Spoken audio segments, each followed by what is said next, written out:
कड़ी मेहनत करो, मजे करो और इतिहास बनाओ। अच्छे समय में लोगों का ध्यान सबसे महत्वपूर्ण चीजों पर केंद्रित कराना बहुत कठिन होता है। ये कितना महत्वाकांक्षी है कि किताब जितनी विकसित कोई चीज लेना और उसे बेहतर बनाना। क्या आप आलसी या सिर्फ अक्षम हैं? धैर्य, दृढ़ता और बारीकियों पर पूरा ध्यान। जो चीज मुझे मोटिवेट करती है वो मोटिवेशन का बहुत साधारण रूप है, और वो है बाकी लोग मुझ पर भरोसा कर रहे हैं। मोटिवेटेड रहना इतना आसान है। आविष्कार प्राकृतिक रूप से विघटनकारी है। किफायत नई खोज की ओर ले जाती है। एक बड़ी गलती जो लोग करते हैं वो है अपने ऊपर किसी रुचि को थोपने का प्रयास करना। आप अपने जुनून को नहीं चुनते, आपका जुनून आपको चुनता है। संतुष्टि के लिए बहुत सारे मार्ग हैं और आपको उसे खोजने की जरूरत है जो आपके लिए काम करे।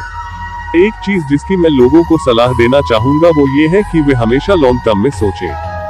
बहुत सारे लोग, और मैं उनमें से सिर्फ एक नहीं हूँ, मानते हैं कि तुम्हें बस अभी के लिए जीना चाहिए। यदि आप जिद्दी नहीं हैं, तो आप जल्द ही एक्सपेरिमेंट्स को छोड़ देंगे, और यदि आप लचीले नहीं हैं, तो आप दीवार के खिलाफ अपना सिर दे मारेंगे और आप जो समस्या हल करने का प्रयास कर रहे हैं उसका कोई अलग हल नहीं तलाश पाएंगे।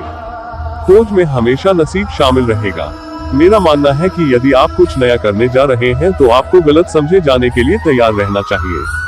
एक कंपनी को चमकदार होने का आदी नहीं होना चाहिए, क्योंकि चमकदार चीजें ज्यादा दिन नहीं चलती हैं। पुरानी दुनिया में आप 30% समय एक शानदार सर्विस खड़ी करने में लगाते थे और 70% समय उसके बारे में बताने में।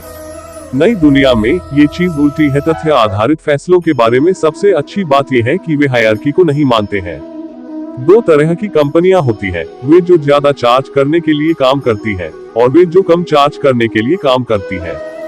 हम दूसरी वाली होंगे। हम चीजों को सिर्फ इसलिए नहीं करना चाहते क्योंकि हम उन्हें कर सकते हैं। हम व्यर्थ कुछ भी नहीं करना चाहते। अमेज़न में हमारे पास 3 बड़े आइडियाज थे जिनसे हम पिछले 18 साल से चिपके हुए हैं, और वे ही हमारी सफलता के कारण है। पहले कस्टमर को रखें, इन्वेंट करें और धैर्य रखें।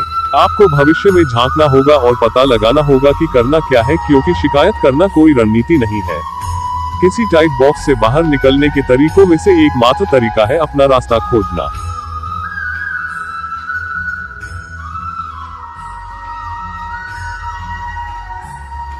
प्यार दुनिया में बदलाव के लिए सबसे शक्तिशाली और कम उपयोग की जाने वाली शक्ति है।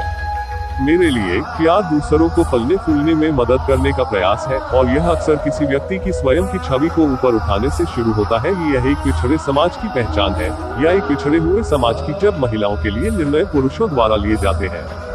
खुद पर भरोसा रखें। आप शायद जितना सोचते हैं उससे कहीं अधिक जानते हैं। भरोसा रखें कि आप कुछ भी सीख सकते हैं। बहुत बाद में मुझे जो एहसास हुआ, विरोधाभासी रूप से, वह यह है कि फिट होने की कोशिश करके मैं उस संस्कृति को मजबूत कर रहा था जिसने मुझे ऐसा महसूस कराया कि मैं उसमें फिट नहीं था। तो इस बात की अधिक संभावना है कि आप वही देखेंगे जो वे देखते हैं, तभी आप एक दूसरे को समझ सकते हैं।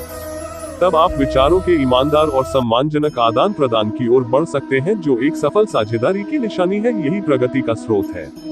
जब लोग सहमत नहीं हो पाते हैं तो ऐसा अक्सर इसलिए होता है क्योंकि उनमें कोई सहानुभूति नहीं होती, साझा अनुभव की कोई भावना नहीं होती। यदि आप वही महसूस करते हैं जो दूसरे महसूस करते हैं, दुनिया असाध्य प्रतीत होने वाली समस्याओं से भरी हुई है। अक्सर हम उसे हमें पंगु बना देते हैं, इसके बजाय इसे आपको कार्रवाई के लिए प्रेरित करने दें। बुद्धि का अर्थ अधिक तथ्य एकत्र करना नहीं है, यह बड़ी सच्चाइयों को गहराई से समझने के बारे में है। आप सभी प्रकार के नए उपकरण बना सकते हैं, लेकिन यदि आप समानता की ओर नहीं बढ़ रहे हैं, तो आप वास्तव में दुनिया को नहीं बदल रहे हैं, आप बस इसे पुनर्व्यवस्थित कर रहे हैं। मैं आपसे वादा करता हूं कि आपके जीवन के दौरान आपके पास अपनी दुनिया को बड़ा बनाने के लिए प्रौद्योगिकी का उपयोग करने, विभिन्न प्रकार के लोगों से मिलने और जिन लोगों से आप मिलते हैं उनके साथ संपर्क में रहने के कई अवसर होंगे। मैं चाहता हूं कि आप जुड़ें, क्योंकि मेरा मानना कि यह आपको कुछ करने, दुनिया में बदलाव लाने के लिए प्रेरित करेगा।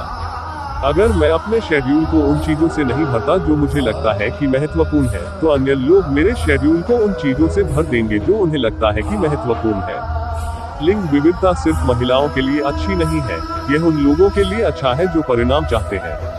समानता की रक्षा के लिए विविधता सबसे अच्छा तरीका है। यदि विविध समूहों के लोग वे निर्णय नहीं ले रहे हैं, तो समाज के बोझ और लाभों को असमान रूप से और गलत तरीके से विभाजित किया जाएगा। नियम लिखने वाले लोग खुद को किसी भी समाज के लाभों का अधिक हिस्सा और बोझ का कम हिस्सा सुनिश्चित करेंगे। यदि आपको अंदर नहीं लाया जाता है, तो आप बिक जाते हैं। यदि आप सफल हैं, तो ऐसा इसलिए है क्योंकि कहीं न कहीं किसी ने आपको एक जीवन या एक विचार दिया है जिसने आपको सही दिशा में आगे बढ़ाया है। यह भी याद रखें कि आप जीवन के तब तक ऋणी हैं जब तक आप किसी कम भाग्यशाली व्यक्ति की मदद नहीं करते, जैसे आपकी मदद की गई थी।